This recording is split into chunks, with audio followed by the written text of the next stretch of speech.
Bonjour à tous. Je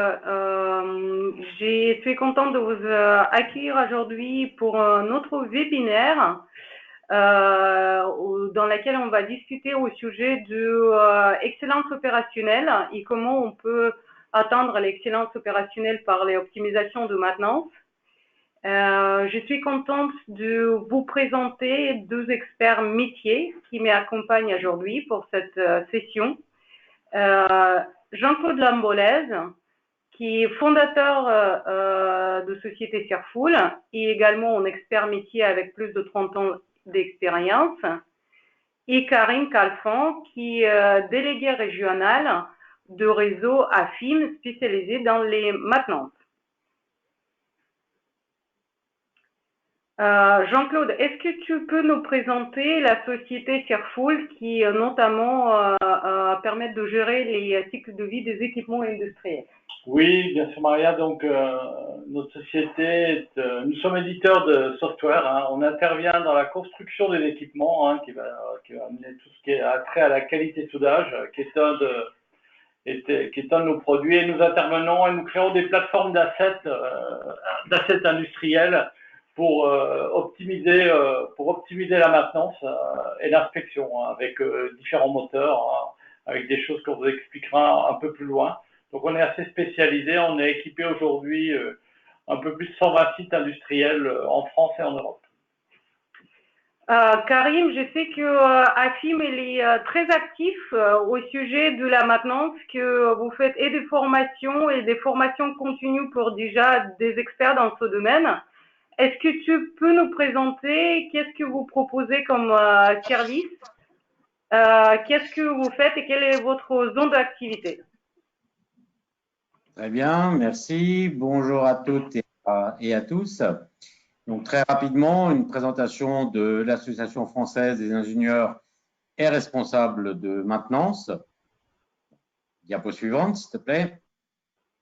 Voilà, donc c'est l'AFIM fédère 1000 adhérents environ, appartenant à 800 entreprises, et nous sommes en 12 délégations régionales.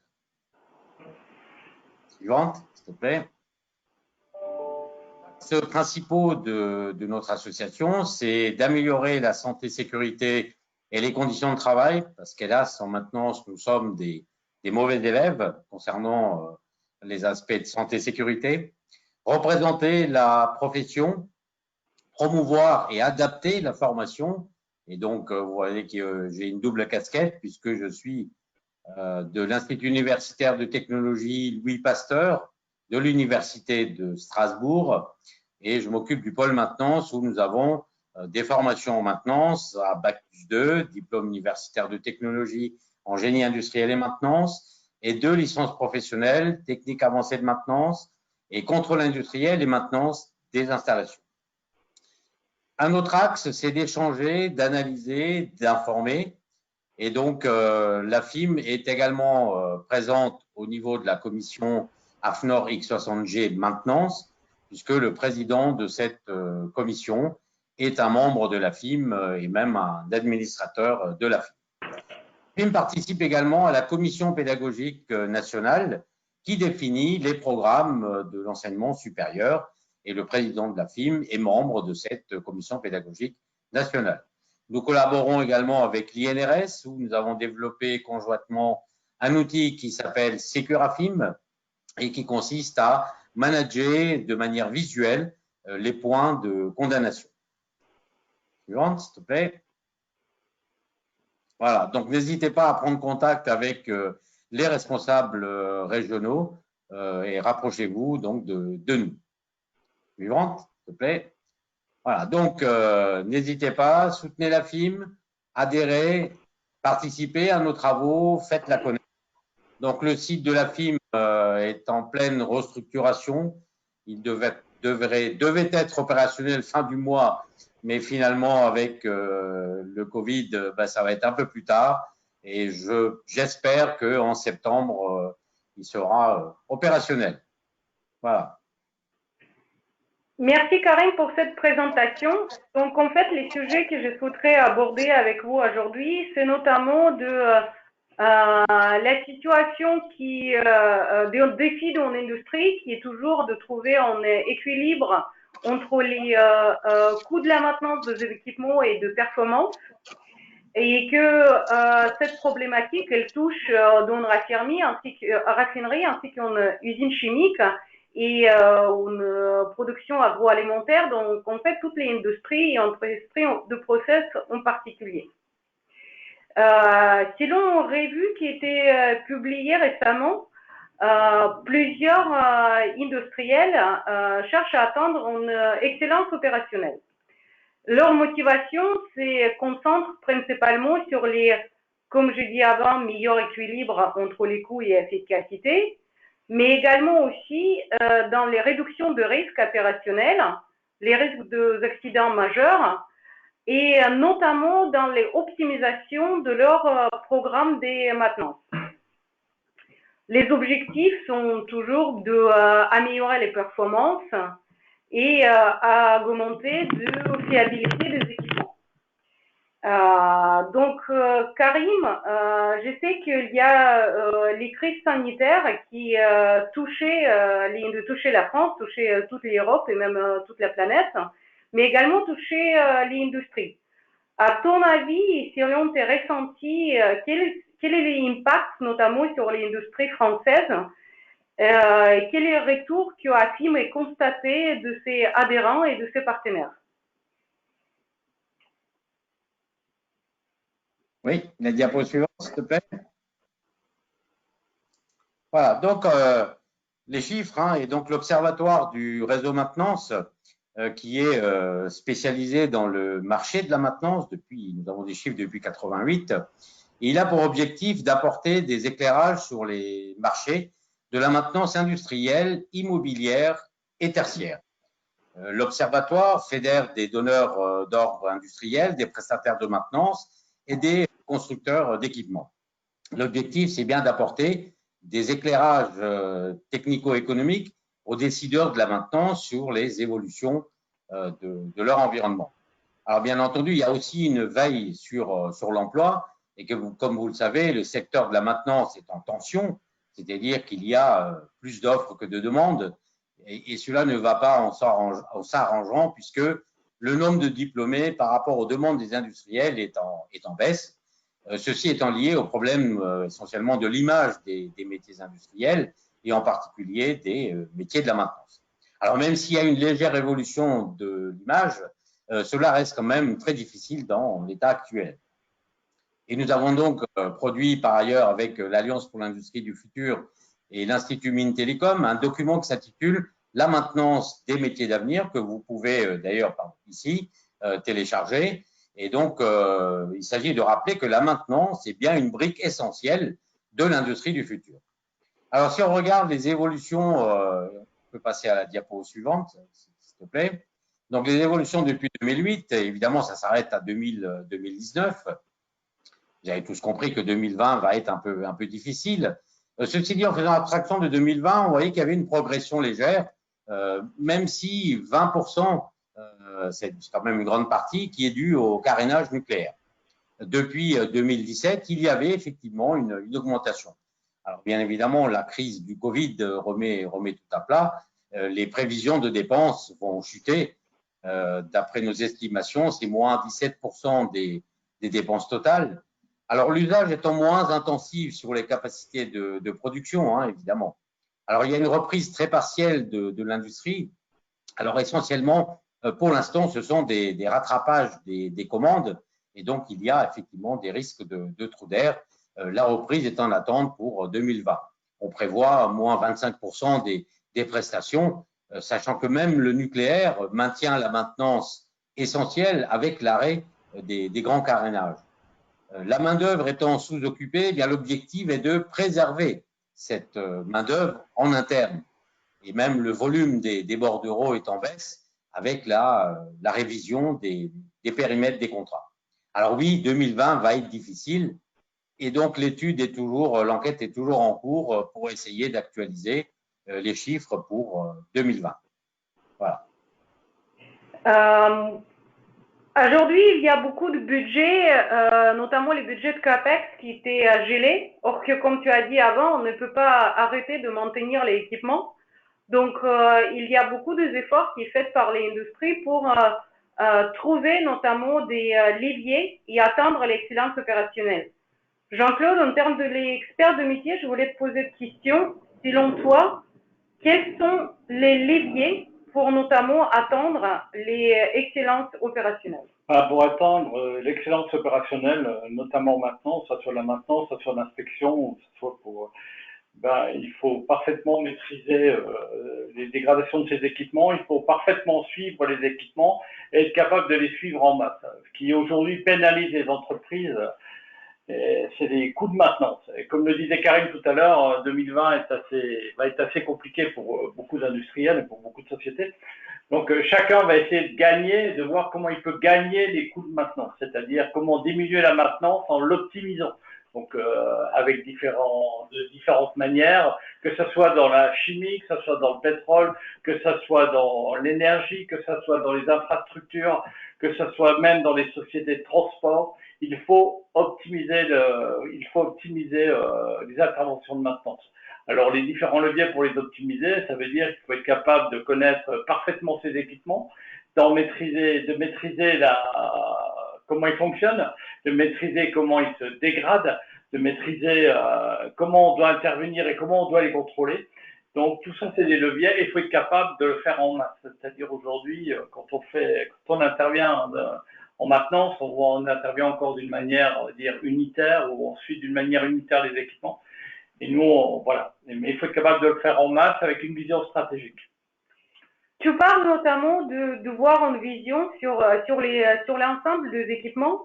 Et aujourd'hui, dans une usine, en moyen, on trouve combien entre 20 et 30 000 d'équipements différents? Voilà, donc vous avez des pompes. Hein. Moi, je viens du pétrole, de la chimie. En passant par l'énergie, j'ai un très grand background puisque j'ai travaillé pendant plus de 30 ans. Hein. J'ai passé par toutes les strates de la maintenance, hein, parce que j'étais mécanicien de maintenance, technicien de maintenance. J'ai dirigé un service d'inspection, donc j'ai passé par tous les strates du métier. Donc des équipements, vous avez des milliers d'équipements hein, sur un site hein, qui se dégradent en fonction des problématiques de production, en fonction des flux, des matériaux, en fonction des températures. Et donc, il faut maîtriser l'ensemble des équipements. Et il faut même aller au-delà, il faut être capable de le maîtriser au niveau d'un groupe industriel. On voit aujourd'hui, on travaille avec un très grand industriel. Le but, étant pour eux, quand ils font des réingénieries après des arrêts, c'est d'être capable d'intervenir en masse sur des plans de maintenance. Donc, c'est là qu'en se basant sur X et en mettant en place des automatismes qui vont permettre d'agir directement sur les plans de maintenance. Et notamment d'aller plus vers l'optimisation. On va vers l'optimisation, oui, ça veut dire absolument, mais on va vers l'optimisation. Karim, selon toi et ton expérience, quels sont les processus de maintenance au sein d'un groupe industriel, notamment aux différentes échelles? Alors, il y a effectivement trois grandes étapes et le système est bouclé. Première étape, c'est la direction qui va fixer une politique de maintenance ou des objectifs de maintenance. Ensuite, le service maintenance va lui définir en fonction de la demande de la direction, c'est-à-dire en fonction de la politique de maintenance ou des objectifs de maintenance, quelle stratégie de maintenance appliquer. Une fois qu'on a décidé et choisi quel type de maintenance on va appliquer, cela va se transformer en plan de maintenance. Alors, qu'est-ce qu'un plan de maintenance? C'est un ensemble structuré d'opérations de maintenance à effectuer. Une fois que le plan de maintenance est réalisé, et là c'est la partie la plus importante, mais qui hélas est la plus négligée, il faut rédiger un compte-rendu d'intervention. À quoi va servir ce compte-rendu d'intervention? Ça permettra d'avoir les historiques techniques pour savoir ce qui s'est déjà passé sur l'équipement, mais aussi avoir une visibilité sur les coûts. Et tout ça pour faire quoi? Pour avoir un tableau de bord, et ce tableau de bord servira à la direction d'adapter sa politique. Alors bien entendu, comme c'est un système bouclé, si une des parties est négligée ou on y fait n'importe quoi, et je pense aux comptes rendus d'intervention, hein, parfois c'est un peu difficile de les rédiger, donc on met RAS pour pas être embêté. Eh bien, si c'est RAS qui est en entrée, en sortie au niveau du tableau de bord, on ne va pas avoir des choses efficaces. Souvent, je dis garbage in, garbage out, et en franglais, merde in, merde out. Donc, avec un tableau de bord qui est vérolé à la base, ça va être très, très difficile d'avoir une vraie indication. Donc, oui, je voulais notamment poser cette question parce qu'il y a plusieurs différentes approches dans les maintenances qui peuvent être mises en place au sein d'une usine. Est-ce que tu peux nous parler un petit peu plus? Voilà, alors ça devrait être qu'un rappel, et là c'est mon côté enseignant qui revient, c'est la norme NF EN 13306, édition 2018, que tout le monde doit connaître.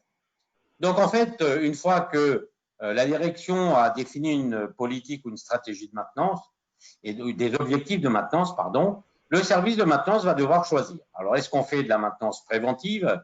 Dans la maintenance préventive, on retrouve la partie systématique.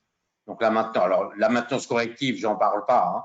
Évidemment, il ne s'agit pas de faire que de la maintenance préventive. Souvent, certains pensent que parce qu'ils font de la maintenance corrective, ils sont pas bons. C'est pas vrai. Tout ceci doit être fait avec en tête le coût optimum.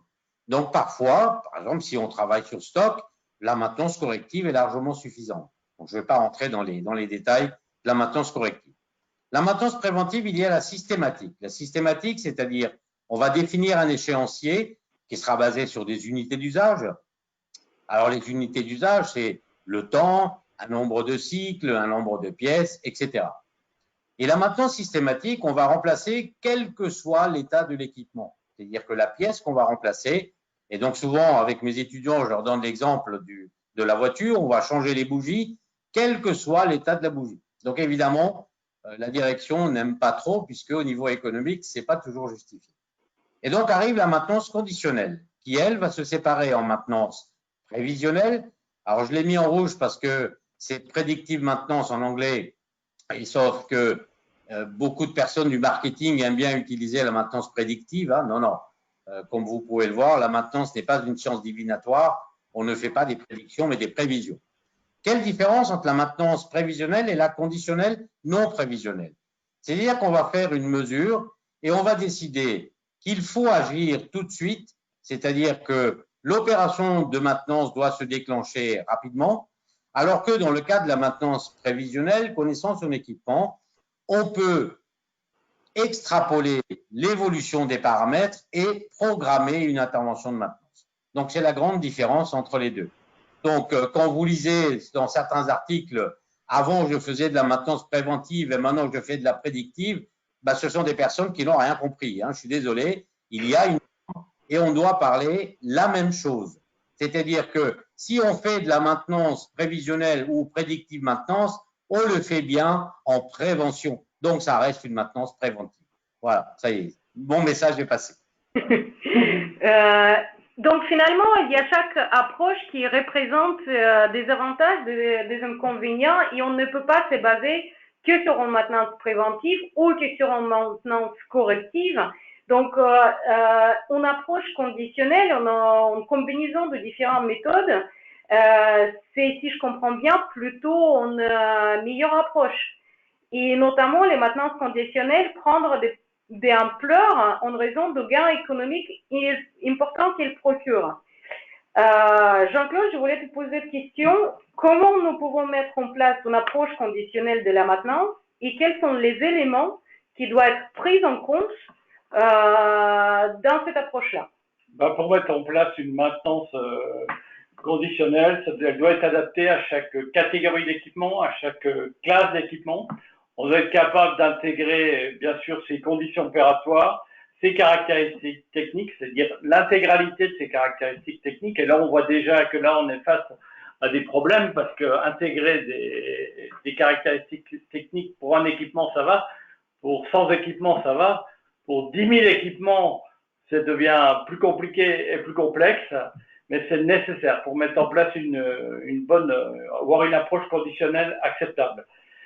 Cette approche conditionnelle va nous permettre de planifier les actions de maintenance, les actions d'inspection en fonction de leur état réel, en fonction même de contraintes qui nous sont extérieures, qui sont des contraintes réglementaires. Hein, et ça va nous permettre, on va pouvoir en faisant ça se lier à si on arrive à avoir un suivi en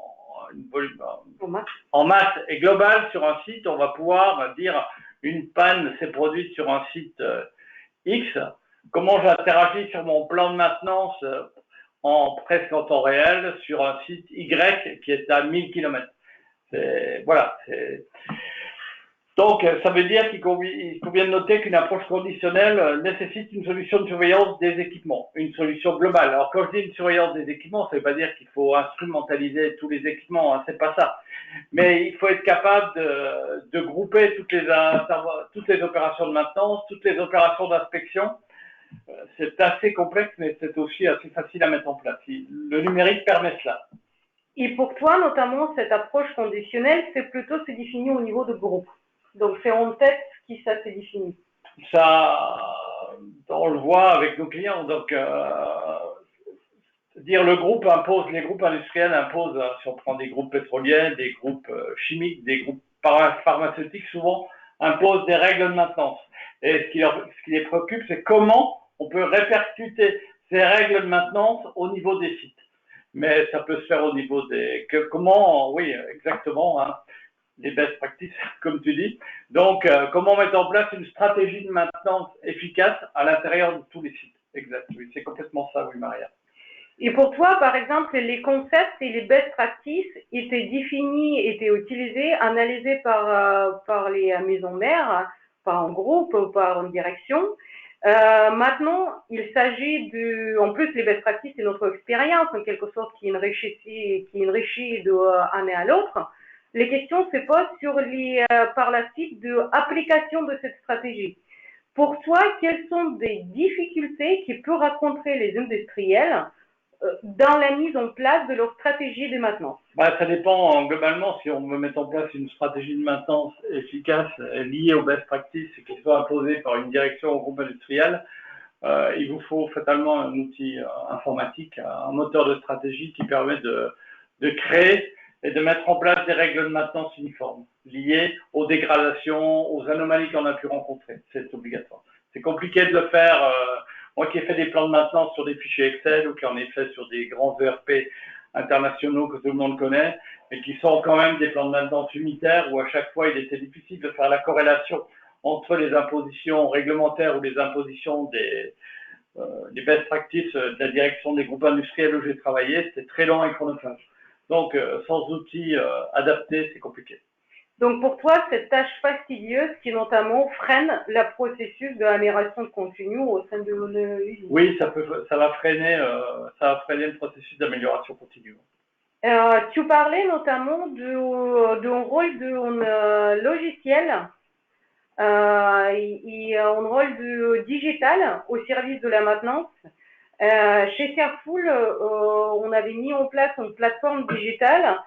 Pour toi, est-ce que la solution PowerMan qui était développée peut s'intégrer dans les processus internes de clients? Et selon toi, quelle est l'innovation de rupture, notamment, qu'il propose? Parce qu'il y a des autres solutions.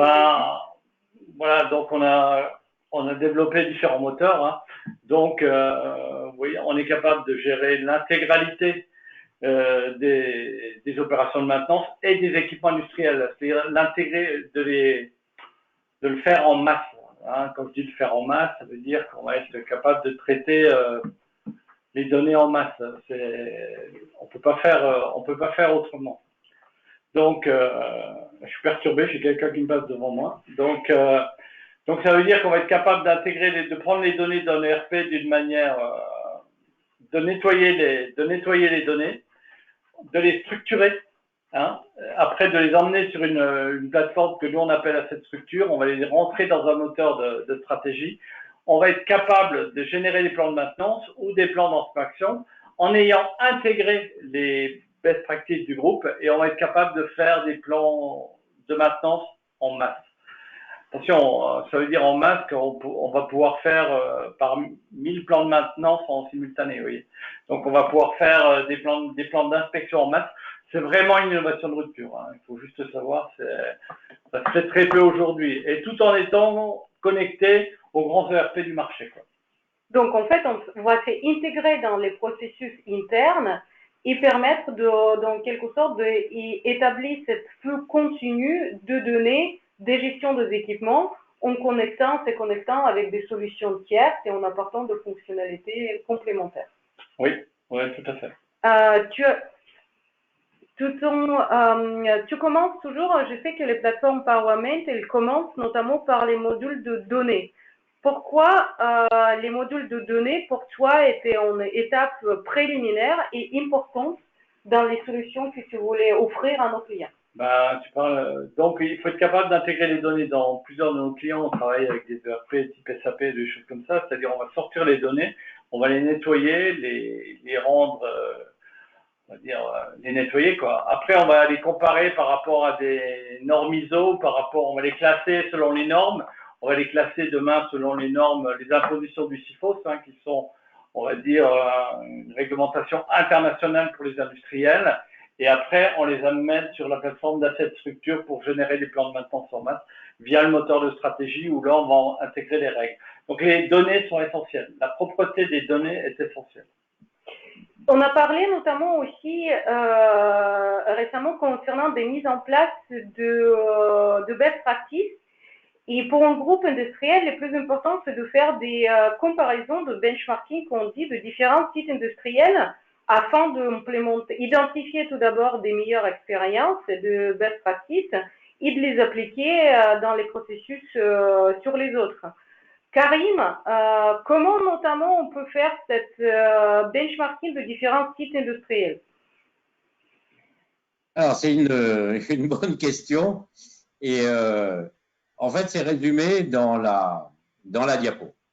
C'est-à-dire que avoir plusieurs sites qui ont une base commune, ce qui n'est déjà pas toujours évident, parce que chacun parle sa langue. Et donc, s'il n'y a pas un langage commun, c'est très difficile. En plus, pour mettre en place ce type de structure, il faut quand même que le management ne se trompe pas. Quand je dis ça, c'est-à-dire que quand on fait une recommandation d'un site à un autre, il faut surtout pas dire tiens, le site 2 fait beaucoup mieux que vous, site 1. Il va falloir se remettre comme le site 2. Là, c'est une erreur de management. C'est-à-dire que c'est clair que ça ne fonctionnera pas. C'est-à-dire que l'implication du management est très importante dans la mise en place justement de best practice sur des sites différents. Et donc, si on n'a pas bien mené son travail de mise en place d'information, de communication sur ces différents éléments, ça va être très, très difficile d'avoir des vraies données. C'est-à-dire qu'avoir un taux de rendement qui n'est pas conforme à ce qui est attendu par le groupe, ben c'est pas très difficile de le modifier. Hein. Il suffit de savoir quels sont les chiffres à modifier. Et du coup, là, on s'est complètement trompé parce qu'on aura des valeurs qui sont fausses. C'est exactement la même chose que pour les comptes rendus d'intervention. S'ils ne sont pas faits correctement, on va avoir un tableau de bord qui est faux. Donc là, c'est bien résumé. Hein. Le site 1 qui n'applique pas les recommandations, la question, pourquoi il n'applique pas? Est-ce que parce que ce n'est pas adapté ou est-ce que c'est des équipements qui sont très différents? Et donc, moi, je fais confiance en la nature humaine. Hein, c'est-à-dire que si on ne l'applique pas, il y a toujours une raison. Ce n'est pas juste pour embêter le monde, c'est parce que soit ce n'est pas adapté. On a vu avec les ERP, je ne vais pas le citer, quand on demande à un technicien de remplir 14 champs pour un compte rendu, il ne faut pas rêver. Il ne va pas remplir 14 champs, il a autre chose à faire. Donc, cette partie management est plus qu'importante, mais bien expliquer qu'au final, c'est du gagnant-gagnant. Et donc, j'insiste sur la partie implication du management. Mais effectivement, si c'est bien mis en place, c'est presque un bonheur. Hein. Notamment pour continuer sur les sujets de bonheur et quels sont les gains qu'on peut voir au sein d'une industrie, notamment dans les maintenances avec des solutions digitales qui étaient mises en place. Jean-Claude, tu m'avais parlé aujourd'hui de mise à jour des plans de maintenance, notamment en masse. Je sais que c'est quelque chose qui n'existait pas avant, c'est une tâche chronophage qui nous permet d'utiliser des ressources. Mais comme tu parles de mise à jour en masse, est-ce que tu peux me donner un petit peu plus de détails sur ce sujet? C'est-à-dire, suite à un arrêt, suite à des opérations de maintenance lourdes, suite à des choses comme ça, il faut mettre à jour les plans de maintenance. Donc, la mise à jour des plans de maintenance, avec un outil qui permet de générer les plans de maintenance, on va le faire en quelques clics. Il faut savoir que les ROI sont en moyenne à peu près, on va être sur des ROI de 80% par rapport à le gain se fait, ouais, c'est à peu près 80% de gain sur les opérations de maintenance. Et en plus, donc ça permet d'avoir une uniformité des données et d'avoir des informations temps réel qui sont remontées, que ce soit au niveau des points de mesure qui sont pris, hein, parce qu'il y a dans la maintenance, il y a tous les points de mesure, il y a tous les contrôles d'inspection, il y a énormément de choses. Et le gain et la traçabilité est à peu près de l'ordre de 80% par rapport à ce qui était fait avant. Donc ici, on approche notamment les sujets initiaux qu'on peut optimiser la gestion et optimiser notamment les mises en place de notre nouvelle stratégie ou toutes les modifications qu'on apporte. Oui, tout à fait. Donc, on fait une traçabilité complète au niveau des plans de maintenance et des plans d'inspection. Tout à fait. Karim, et selon toi, quels sont notamment des facteurs qui doivent être pris en compte dans les mises en place de l'excellence opérationnelle et dans les optimisations qu'on peut faire? Oui, c'est une question très vaste. Il est bon de rappeler la définition normalisée de la maintenance. C'est l'ensemble des actions techniques, on est d'accord, administratives et de management. Et donc, je reviens sur cette partie management qui est pour moi plus que fondamentale. C'est-à-dire que si on n'explique pas, ben, on va avoir l'impression que ça se passe bien, mais en réalité, non. Pourquoi je dis ça? Parce que j'étais dans une entreprise il n'y a pas très longtemps où je vois un énorme écran, un moniteur, un écran de télé, avec plein d'indicateurs. Et en posant la question à évidemment pas à celui qui présentait, mais ceux qui étaient autour, j'ai posé la question, qu'est-ce que c'est et qu'est-ce que vous en faites de ce tableau? Eh ben, la réponse a été rien du tout. C'est le joujou du chef, ça a coûté un bras, mais ça ne sert à rien. Donc, voilà un contre-exemple, parce qu'en fait, c'est quand même, aujourd'hui, avec le digital, on a la possibilité de pouvoir faire des réunions en début, où on va regarder les différents indicateurs, toujours pareil, à condition que les indicateurs soient fiables ou même à la base, mais c'est vers ça qu'on évolue, c'est-à-dire qu'avec la digitalisation, on a la possibilité d'avoir ces informations. Donc le métier évidemment évolue en maintenance, hein, puisque la digitalisation fait partie quasiment des choses d'aujourd'hui. Mais attention, on n'oublie pas la maintenance manuelle. Hein. Les tablettes ne vont pas remplacer le technicien de maintenance. Hein. Ceux qui racontent ça, ben, ce sont des charlatans, hein, parce que c'est pas vrai. Un roulement, ça reste un roulement. Un robot, ça reste un robot. Il faut y faire une maintenance. C'est pas le robot qui va s'auto-maintenir. Hein. Des choses qu'on a déjà entendues. Donc, faut garder les pieds sur terre, mais j'insiste sur l'importance du management. Et là, il faut vraiment pas se tromper. C'est que vous faites apprendre de vos techniciens, notamment dans les AFIM. Quels sont les meilleurs? Pas uniquement à FIM, hein, mais à l'IUT. Alors, ça fait partie. Je sais qu'il y a quelques étudiants qui me suivent aujourd'hui, et je ne sais pas si mon collègue Mathieu de Schmidt Group est présent, qui est aussi un ancien étudiant et qui est un manager aujourd'hui. Donc pour toi, si on peut tirer des conclusions de notre échange d'aujourd'hui, en fait, excellence opérationnelle peut être atteinte par l'optimisation de maintenance. Il y a trois piliers, si on peut dire. Donc les premières, c'est qu'il faut capitaliser sur l'expérience qu'on a en interne, notamment pour mettre en place des best practices et améliorer la stratégie de maintenance. Les deuxièmes piliers, c'est l'optimisation de ressources avec les outils digitaux. Je ne parle pas de la remplacement, mais notamment optimisation comme des visions globales sur les équipements, de mise à jour ou de génération automatique de compte rendu. Et notamment, en tout ce qui concerne des opérations de terrain, c'est d'éviter les interventions inutiles et les réparations coûteuses, notamment de la dernière minute. Oui, tout à fait.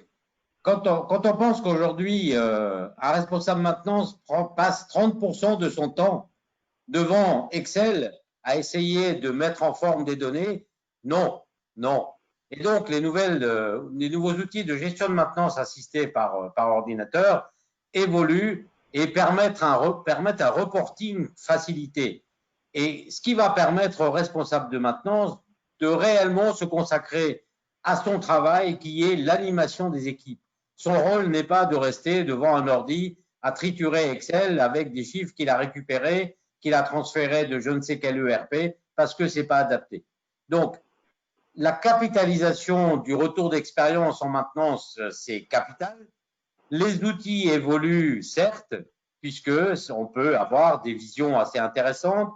Il y a l'intelligence artificielle qui permet d'apporter des choses intéressantes en maintenance. Et puis, éviter les coûts inutiles, nous sommes tous d'accord. Hein, l'objectif est d'optimiser les coûts en maintenance, même si souvent, j'ai déjà eu des discussions, on me dit oui, mais de toute façon, la maintenance, ce sera toujours un coût. Oui, oui, bien sûr, mais ce que je leur dis à ceux qui me disent ça, c'est ben, je vous propose de le réduire à zéro, le budget maintenance, oui, à zéro, et observer la courbe des coûts, et on en reparlera. Donc, la maintenance, c'est important, c'est incontournable et ça fait partie des briques essentielles, je le rappelle, de l'industrie du futur. On ne peut rien faire sans maintenance. Dès qu'il y a une installation, il faut une maintenance. D'où la source de passion.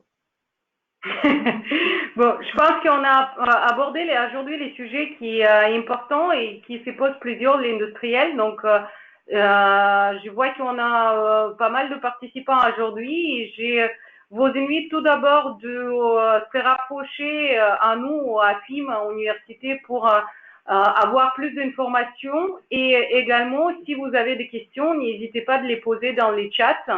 Il nous reste quelques minutes, donc vous pouvez profiter des avis, de réponses des deux experts qui m'accompagnent aujourd'hui. Donc, j'en profite, il y a le site de la FIM et le site du pôle maintenance, donc pôle-maintenance.fr. Comme vous le savez, on organise chaque année des journées de conférences. Alors, cette année, c'était un peu difficile, mais elles sont disponibles en différé. Et pendant le Covid, j'en ai profité pour créer une chaîne YouTube Pôle Maintenance à FIM Alsace. Donc, n'hésitez pas, vous y trouverez des webinaires, dont celui-là qui sera disponible. Et puis, dans les documents que vous pouvez récupérer, vous avez la brochure de PowerMate et puis le document dont je vous ai parlé qui s'appelle la maintenance des métiers d'avenir. Donc, n'hésitez pas à les récupérer. Merci beaucoup, Karim. Bon, comme il n'a pas de questions, je propose de terminer notre échange pour aujourd'hui. Et je vous invite encore de participer au prochain webinaire et de regarder en replay sur les canaux qui étaient proposés par Karim et qui sera mis également sur le canal de Circo. Ok, merci. Merci beaucoup. Merci beaucoup à tous et portez-vous bien. Merci. Au revoir. Au revoir.